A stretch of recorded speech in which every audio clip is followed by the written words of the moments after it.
Cascade Hoops Talk, Billy D here. Hey, who's getting ready for some basketball? You know, practices have started. It's time to talk about what some of the teams are going to look like. We're going to do that this morning with Lewis Clark State Warriors out there in Idaho. And it is not the Lewis and Clark. It's Lewis Clark State Warriors, last year's runner-up.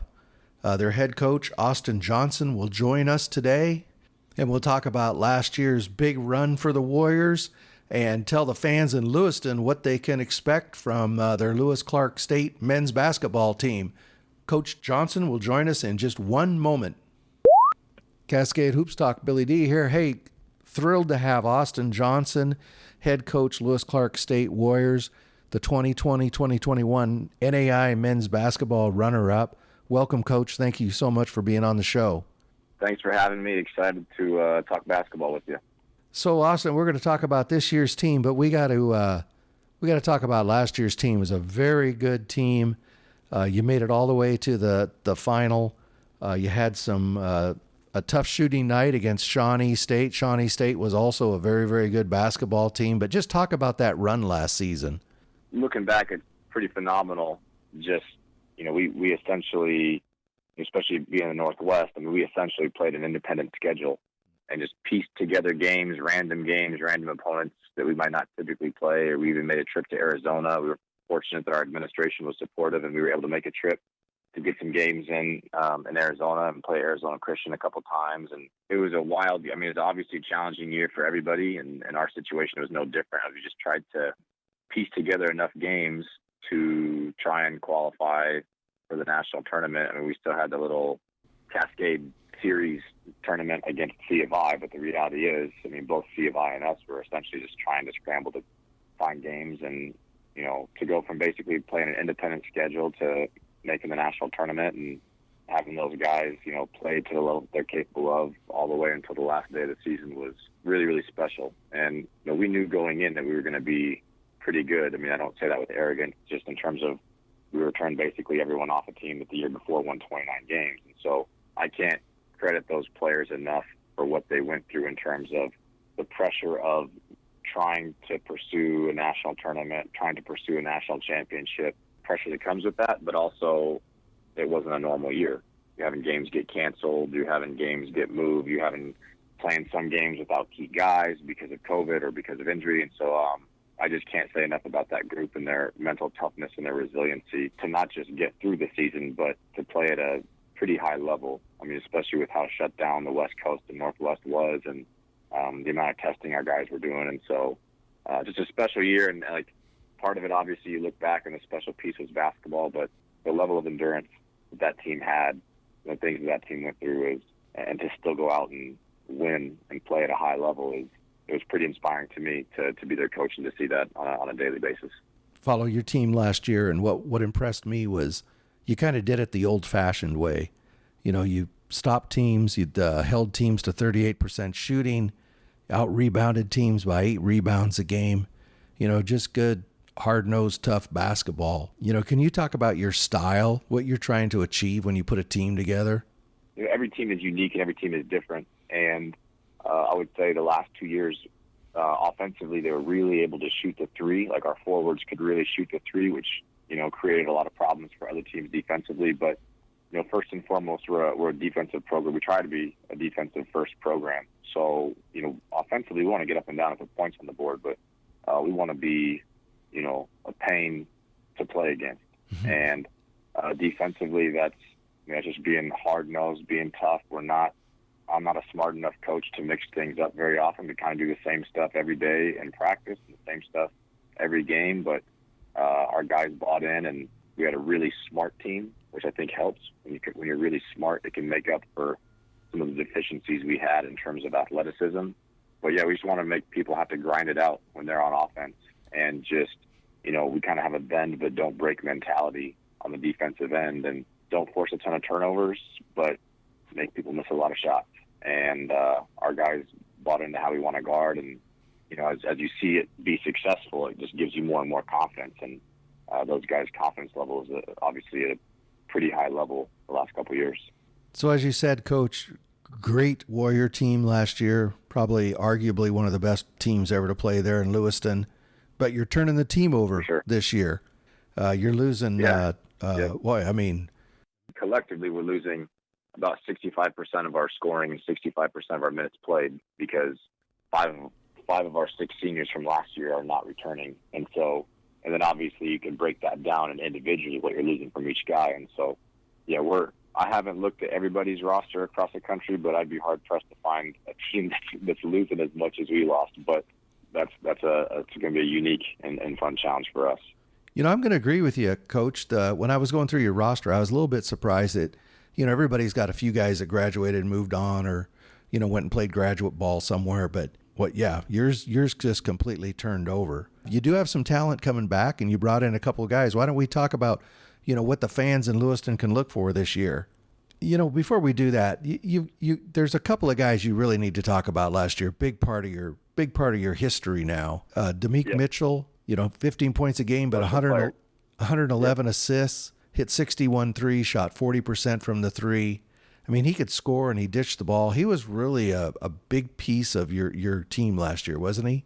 Yeah, we're the last NAIA team to have a player make it to the NBA, and Jake Wiley. And Jake Wiley is a heck of a player, but Damique Mitchell, in terms of what he's done at LC in his career, is the best career at LC State in school history in terms of 4 years, national tournament every year, 2 Final Fours, and who knows what would have happened with COVID. His junior year, he's the all-time leader in assists, three-pointers made.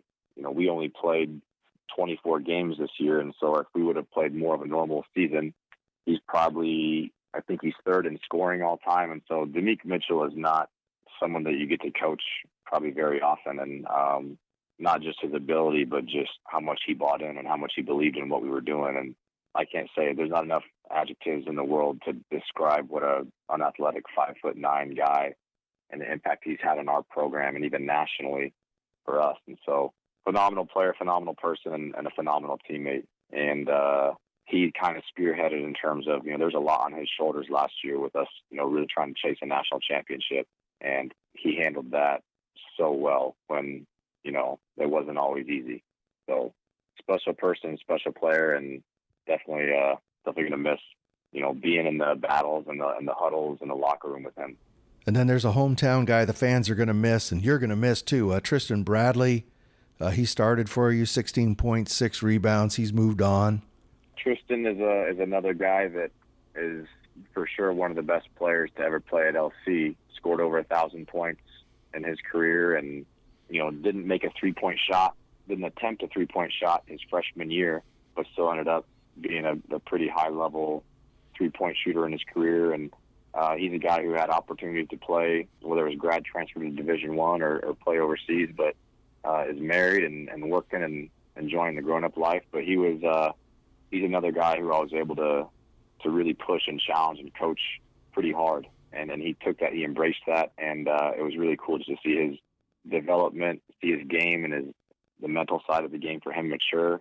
And he was a special player. I mean, there's times I go back and watch film, and some of the stuff he did for a guy his size in terms of shooting is hard-pressed to find that at any level. And just, again, he was another guy who was a fantastic teammate and always put the team first. I mean, if he scored 18, his body language wouldn't be any different the next game if he scored 3 points, as long as you won.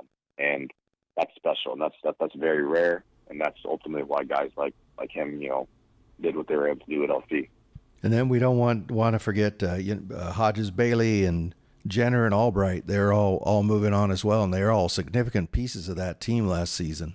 Yeah, Hodges Bailey had a phenomenal senior year. He's one of the best defensive players I've ever coached. I mean, he shot almost 49% from 3 on the season, averaged 13 a game, and in the Final Four, he hit 7 threes. He was 7 for 9 from 3 in the Final Four.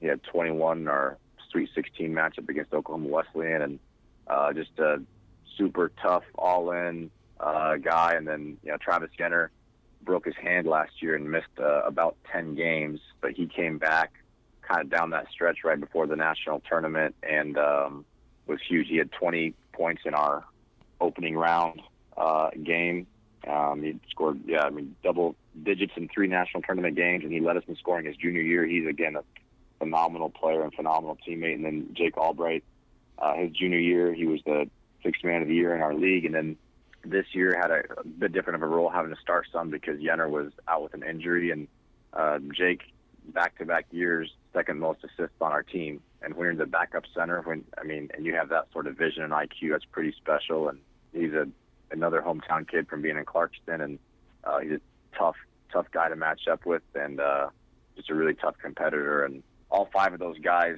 3 of them are married, and that kind of played into why there's different things in their lives right now than just coming back and playing basketball. But gonna miss all those guys and what they brought to the table. But pretty cool to be able to coach that group for a few years and to see their growth and their buy-in.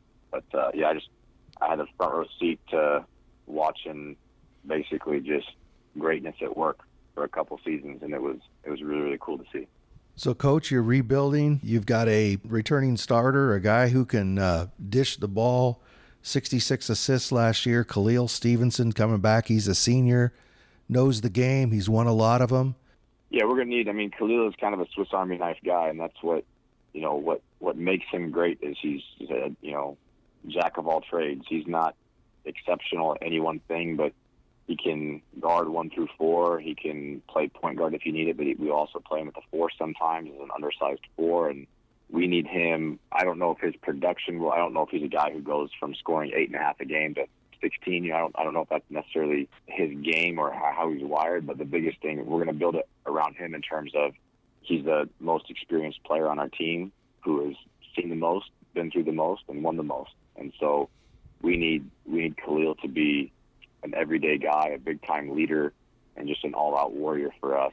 And, we're obviously excited that he decided to come back, and he's going to finish his degree. And so for him coming back made a ton of sense for him, both personally and academically.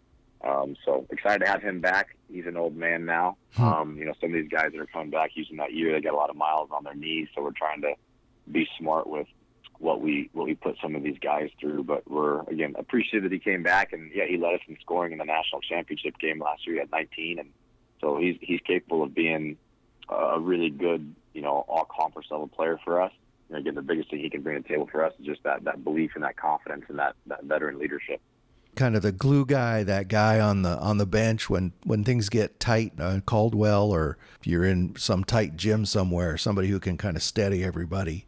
Now, you've got several guys who saw some long minutes last season. They're all young, building toward the future, but I know you're not going to cash in for this year. Nathan Fromm, he played 20 minutes a game. He's a guy from Anchorage, scored 7.5, 3 rebounds last year. Yeah, Nate, junior. He had some big games for us, and he had 19 against Arizona Christian during the season. He had 2 games in Kansas City where he was in double figures, and so he's a guy that we expect to take a step for us in terms of just confidence, offensive production, and even just better understanding some of the defensive things we do. He's been banged up, hoping to get him back to full speed by the time the season starts, but he's a guy coming back that we think is definitely we need him to take a step, and we're confident that he will with just how hard he works and who he is as a teammate. So we're excited to have him back for sure. I wanted to ask you about Orion Courtney. I know he went to West Lynn, and for people around the country who aren't familiar with the Portland metropolitan area, West Lynn is a basketball factory. He's a sophomore this year. Talk a little bit about him coming back. Yeah, Orion played about 13 minutes a game, but he was pretty impactful in those 13 minutes. He had some really big performances for us. Knows how to finish around the rim. He's a great off-the-ball cutter. He's a high-energy guy, and he played some really good minutes for us. And again, a lot of these guys returning, there were 6 seniors last year, so some of their minutes, it wasn't because minimal minutes because they weren't good enough. It's because the guys in front of them were really, really good and they were seniors. And so Orion found a way to kind of mesh and fit in with all those returners and carved out a pretty good role. And I believe he set the school record for single season field goal percentage, which is pretty impressive at a place like LC. I think he shot about 71% from the floor. So now most of those are probably layups and dunks, but he was smart and efficient, and yeah, for a freshman and a really unique environment with how old we were and also just the chaos of playing through COVID, I thought he handled himself pretty well and got some great experience. Got some really good experience. And one more returner I want to ask you about, a guy out of Eugene. You went right into Bushnell's backyard and got this guy, Silas Bennion. He played about 15 minutes a game for you last season.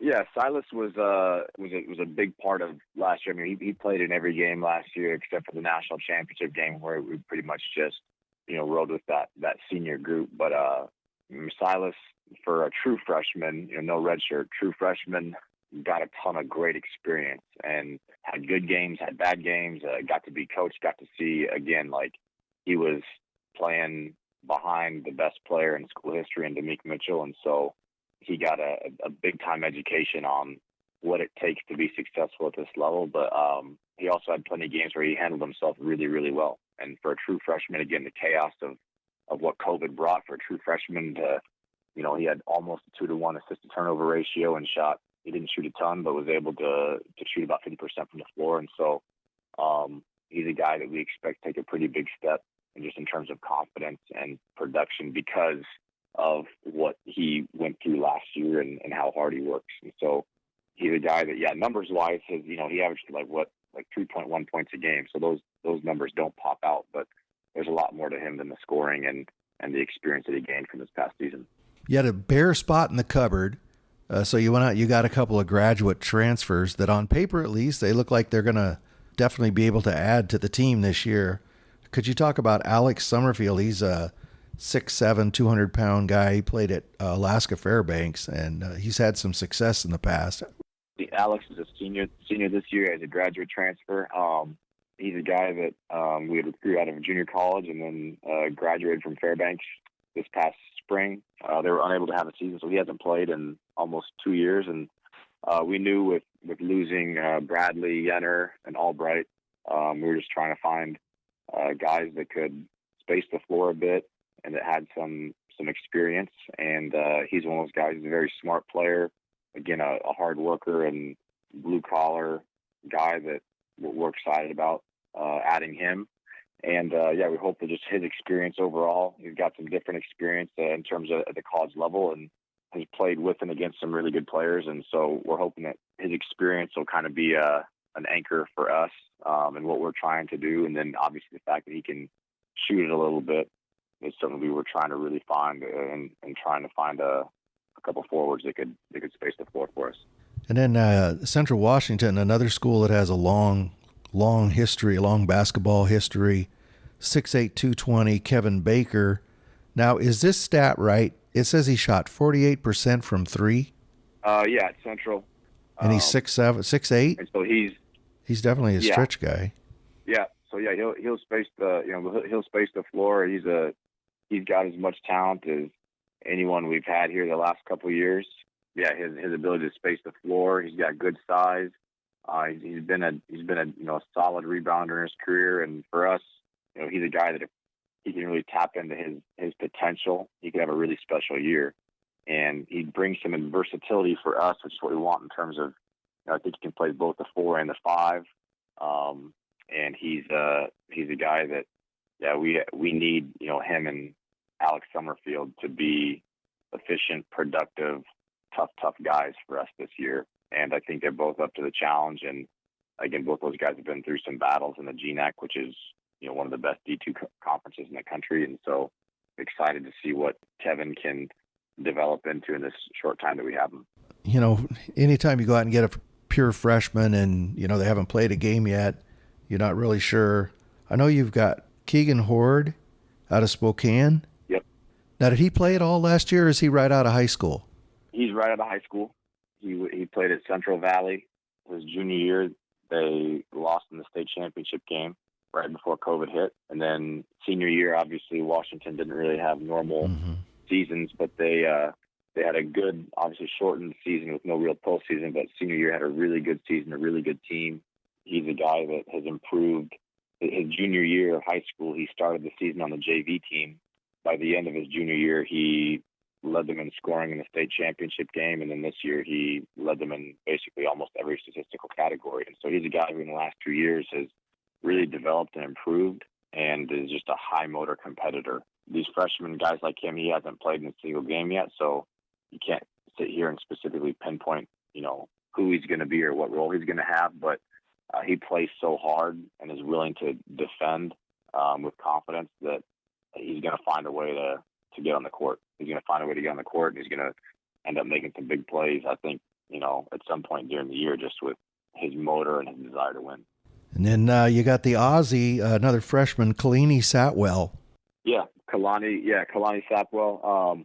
True freshman, and he, for a true freshman, his body is not a true freshman body. He's a guy who's been in the weight room a bunch, and physically, in terms of strength, can play right away. And for us, we want as many skilled decision makers on the court as possible. And he's a guy who can play on the ball. He can play off the ball. He's not super athletic, but he's got great endurance, and he's very strong and he's very smart. So we expect him to be a freshman that will play, and we'll need him to be efficient and productive for us. And excited about, but I think, Keegan and Kalani have already brought some stuff to the table. I think there's some other guys that, are going to mix in there, even some guys that redshirted last year that we expect to take a pretty huge jump. But it's definitely unique and interesting from, the last couple of years, knowing exactly what you're going into the year, like what you're going to get out of a certain guy, to where this year the reality is, like, I can say that about 2 or 3 guys, and the other 12, like, we're going to find out as we go. And so it's going to be a big time challenge, but again, pretty excited to just see how kind of it organically the pieces fit together and see how competitive we can be in such a loaded league. You're completely turning the roster over. If there's one thing, if you look at the roster and you look toward the season, if I asked you, what's the one thing that worries you the most going into the season? Oh, man, I worry about everything. So, of course, you're a coach. Kind of down to one thing. No, I would say, I think, it's just it's just going to be a very unique season. Every year there's going to be teams that have, certain teams that have a big senior class, right? And so not only did we have a big senior class, but if you look around our league, everyone else's impactful seniors are back, plus they still sign people. And so I think, in terms of worry, I don't know if worry is the right word, but just knowing, look, all these other teams bring their main guys back that could have graduated. Ours did not. And so now we're going, not only are we young/new, we're young/new playing against really, really good players, teams that kind of already have an identity, and players that kind of already have an identity. So I would say that's the biggest, I don't know about worry, but just thing I'm really curious, the question mark is, how big of a factor is it going to be that, we basically have 12 underclassmen on our team and are only returning about 35% of our production and minutes played. Like that's the big, I would say, just the experience factor is the biggest worry/question mark. And I think every coach, when you've been spoiled having Damique Mitchell and Tristan Bradley and Travis Yenner and Hodges Bailey and Jake Albright, and those guys, when you've had those guys, I never had to walk down to the practice court and wonder if Travis Yenner or Tristan Bradley were going to bring it that day. They brought it. I never had to go into a game and wonder, is Damique's head where it needs to be? I never had to wonder that. And so you lose guys like that, and now we try and develop those same characteristics with a whole new team, and that's why we coach. It's a big challenge for us, and it'll be really interesting. So I think the league's always been good, but you look at the steps that not just the perennial teams have taken, but some of the teams in that that might be in that 4th or 5th or right outside that top 3 or 4. Some of those teams have just taken massive steps the last 2 or 3 years, whether it was with new coaches or just getting better players. I mean, it's just the league is going to be a nightmare. It always is, but it's going to be really interesting this year just because there's so many good players that are on that 5th or 6th year of eligibility, and that's when you're trotting out a couple guys who are 19. That's going to be interesting. So, but again, excited for it, and can't wait to kind of get it going. So let's talk about the Cascade Conference for a moment, because this is really going to be Lewis Clark State first year. I don't even count last year because you couldn't play in Oregon or Washington. No, for sure. Yeah, no, yep. So you're your guys will be making that first trip into Northwest and then that first trip back to Corbin. You know, it's a conference you know well. Fans might not know, but you coached at Corbin, had a lot of success there. You know, their first trip into Klamath Falls, playing at 4,500 feet. You know, that whole, everything that comes along with all that. You know, what are you looking forward to as you rejoin the Cascade Conference as a coach? I mean, for a coach, the reason I'm excited to be in it is there's, you know, in the previous conference we were in, we had to play each other 3 times in the regular season, and then a 4th time in the conference tournament, and then a 5th time if you saw them in the national tournament. And so I'm excited to play in a league where it's a bit more quote unquote normal, if you will, and play each other twice, home and home, like how it should be. I'm excited for us to be playing in a league where we recruit from regionally. Most of our guys are, you know, Washington, Oregon, you know, Northwest guys, and so they get to play in front of their families, and I think that is special and means a lot. And then there's history. I mean, Oregon Tech has won 3 national championships, and C of I has won 1 in the last, 25 years or whatever. So that's 4 national championships in the last 25 years, which I realize a lot of people will say, 25 years is a long time, but, 4 national championships in that stretch, that's impressive. And then you throw in the fact that OIT was just in the championship game. C of I was just in the Final Four. C of I, in the last normal year that C of I had, they were undefeated in conference. Southern Oregon, Eastern Oregon, Corbin won, the conference last year and returns everybody. Bushnell looks, I could go down the list. I'm excited because night in, night out, you're going to play really, really good teams. You're going to play really, really good players. And I just think for our guys, too, just being able to actually play games in the Northwest, I just think that'll be more enjoyable because that's what we are. We're a Northwest school with Northwest kids. And so for them to play in their backyards and have their families and friends come watch them, I just think it's going to make the dynamic of road games even better. And there's also just more regional rivalries. We should be in C of I's league. We should be playing EOU. So I think there's a lot of things, down. You can make a list of what I'm looking forward to. Those are some of the big ones. Well, Coach, I'm definitely looking forward to getting out to Lewis Clark State, watching a basketball game. Looking forward to you walking back into Danny Miles' court where you had some real success. You won a conference title there one year. You're looking forward to that more than I am. I'm not super looking forward to that. That's going to be Coach has done a phenomenal job there, and those guys are absolutely loaded. And obviously Corbin is a place that means a ton to me, both personally and professionally. So it'll be unique walking back in there to coach against them. Yeah, I'm just looking forward to basketball, period, after last season. Let's just all have normal seasons with fans in the stands and everyone stay safe and let these kids get to do what they love with the people that they enjoy being around. That's a huge thing. It's just that the mental health benefits of competition. Well, Coach, I really appreciate you taking the time. Again, congratulations on the runner-up last season, but hey, it all starts again. Like I say, I look forward to seeing you this season. Sounds good. We appreciate it, Billy. Okay. Thank you very much.